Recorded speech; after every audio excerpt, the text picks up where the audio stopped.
Good morning, good afternoon, and good evening, everyone, and welcome to another episode of Shonen Flop Gaiden, the companion series to Shonen Flop, where we dive deeper into details about a topic related to the manga series being covered by the main podcast.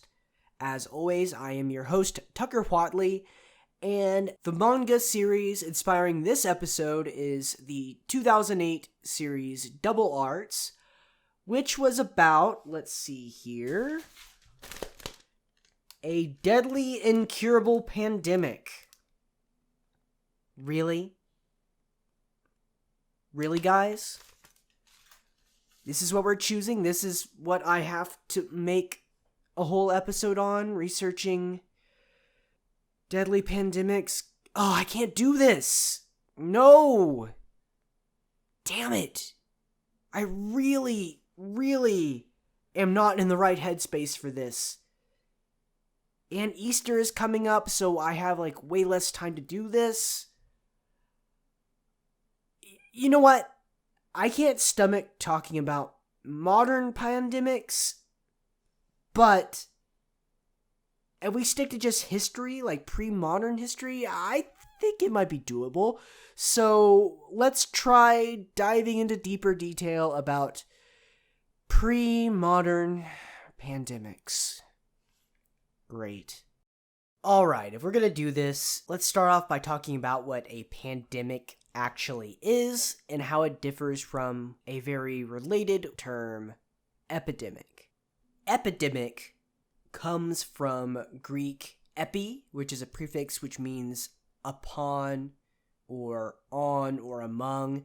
Think about something like an EpiPen or epidural, and demos, which means people. Think of democracy. And the phrase just literally means that a disease is upon the people. So whenever a community is beset by an infectious disease, it is considered to be epidemic. Pandemic, on the other hand, the pan comes from Greek for all, plus demos, people. So all people. It traditionally connotates when a disease goes from affecting a community to spreading beyond and affecting many different communities. These days, the distinction is usually made whenever a disease crosses national borders and starts affecting several different countries at one time. Although there isn't a super duper exact way of telling when an epidemic has become a pandemic. If you remember back last year, the World Health Organization actually just declared COVID-19 to be a pandemic at some point.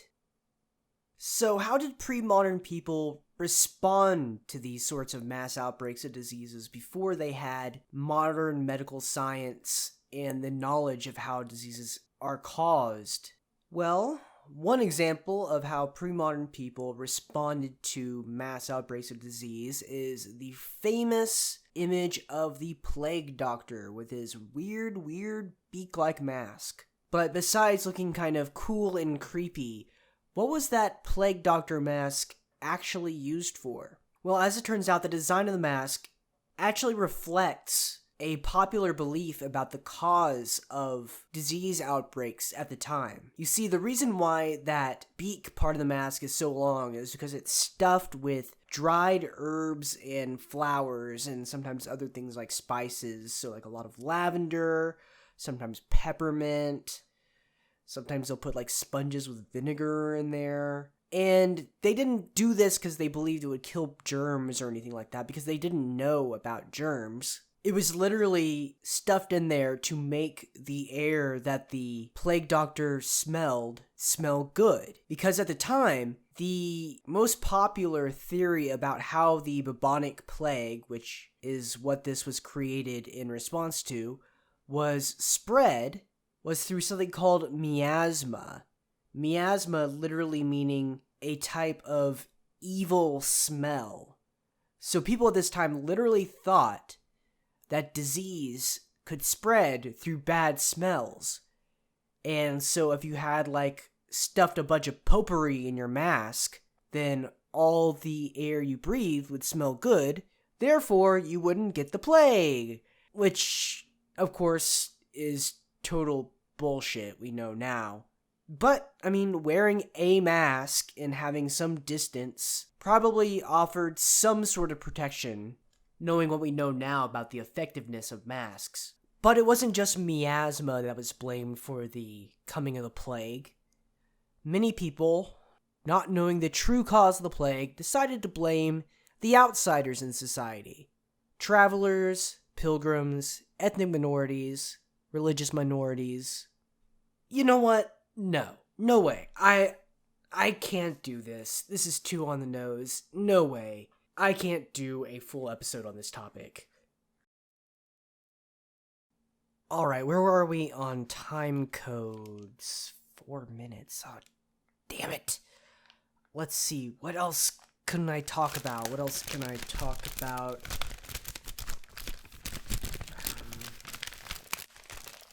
According to my notes here, which are definitely paper notes and not just a bunch of envelopes sitting on my desk, this series is also about 2 young people who have to hold hands in order for the female lead to not drop dead. Holding hands. That's something. That's something I could talk about a little bit. Okay, we're getting somewhere. So, hand-holding. Holding hands with another person is most often a public display of affection. Not always, sometimes you're leading another person, but it's usually a public display of affection. And in Western culture is usually thought of as a intimate, romantic gesture, but which is not as intimate and romantic/sexual as, say, kissing. However, this is not the case in all of the world's cultures. In fact, across the Middle East and much of Africa, holding hands has really no sexual connotation whatsoever, and in fact, it's very common for men to hold hands with each other as a sign of friendship. Interestingly, I found an article recently from a South African publication talking about how holding hands among Black South African men and boys was at a time very common, but then as South Africa started to integrate, white South Africans tended to use homophobic insults against boys and men doing this, which caused the practice to be much less popular and almost completely go away, except in rural tribal areas. But apparently there is a movement in South Africa to reinstate the practice. On the exact opposite side of the cultural scale is Japan and East Asian culture in general. In Japan and most other East Asian countries, public displays of affection, such as holding hands, hugging, and kissing, are typically fairly taboo, or at the very least frowned upon. If you walk around a street in one of these countries, you won't see a lot of couples kissing each other or hugging each other and stuff like that. There is a cultural expectation that these sorts of things are done privately in one's own home and not out in the public for everyone else to see. Now, occasionally, you will see some hand-holding. Couples do hold hands occasionally in Japan. It's nowhere near as common or ubiquitous as it is here in the United States, but it is a thing, especially among younger people. You will occasionally see couples out in the open holding hands, although I've seen some reports that sometimes people will stop holding hands if there are too many other people on the street, getting embarrassed like that. Other types of displays of affection seem to be pretty much off limits, though. Though apparently when people are drinking, some of these lines can get a little blurry. This doesn't mean that the idea of holding hands with your sweetheart in public is totally unappealing to Japanese people. On the contrary, there seems to be quite a large segment of Japanese society that yearns for the sort of physical contact and displays of affection of holding hands. In fact, just last year, Gifu University in Japan revealed the Osampo Kanojo robot. Osampo meaning going for a stroll and Kanojo meaning girlfriend. It's a robotic hand-holding device that is supposed to hold your hand as you go on lonely walks down the street. It includes synthetic skin that simulates real flesh and even has a type of cloth inside of the hand that wafts out the smell of women's shampoo. No. This is... No. Okay, this is creeping me out. Sorry, I can't do this. I'm creeped out, and I really don't have a lot of more directions to go with this topic. Oh, man. What other topics could we possibly talk about? Nuns! There's a lot of nuns in this series. Let's take a deep dive into nuns. So, nuns are basically the female equivalent of a monk. They are people who live in religious communities and devote their life to that community and to the vows they take. Nuns exist in several different religious traditions, including Buddhism and Jainism, but the most famous nuns are those of Christianity and especially Roman Catholicism and Eastern Orthodox Christianity. And in these traditions, nuns typically live cloistered, that is to say, they live within the walls of their monastery and devote their lives to prayer and contemplation. Wait, that's it? There's nothing really written after this. Seems that nuns devote their time to praying for a specific cause. They also sell jams and candies and candles to support themselves. Really?